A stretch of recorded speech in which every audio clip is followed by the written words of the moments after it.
हे आहे बुलढाणा जिल्ह्यातलं नागापूर गाव. 100% हागणदारी मुक्तच्या पुरस्कारानं सन्मानित. पण या गावात मुबलक प्रमाणात पाणीच उपलब्ध नाही. आमच्या गावात 100% हागणदारी मुक्त गाव झालं. आमच्या गावात पाणी नाही.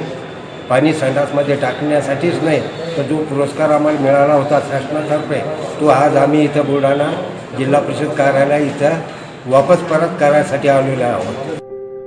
गाव स्वच्छ आणि समृद्ध व्हावं म्हणून जिल्हा परिषदेनं शौचालय बांधून दिली. पण ही शौचालय वापरायला जर गावात पाणीच उपलब्ध नसेल तर लोक करणार तरी काय? सरकारच्या याच नियोजन शून्य कारभारामुळे गावकऱ्यांनी हागणदारी मुक्त गावाचा पुरस्कार परत केलाय. पाणी नसल्यामुळे त्याचा वापर कोणी करत नाही.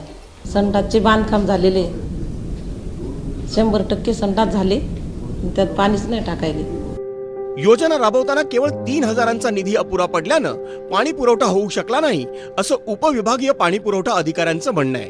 टप्प्याची योजना पूर्ण झालेलीच आहे. टप्प्यात 3,000 मंजुरात नसल्यामुळे काम पुढचं काम करता नाही आलं. परंतु ग्रामपंचायतीच्या माध्यमातून जर आपण त्यांनी पाठपुरावा केला आणि आमच्या सहकार्यानं आम्ही पाठपुरावा करू आणि योजनेच्या माध्यमात त्या योजना पूर्ण करण्याचं लवकरात लवकर योजना पूर्ण करून गावातल्या समस्या सोडण्याचा प्रयत्न करणार आहे आपण. याबाबत जिल्हा परिषदेच्या अधिकाऱ्यांना विचारलं असता त्यांनी बोलण्यास सरळ नकार दर्शवलाय.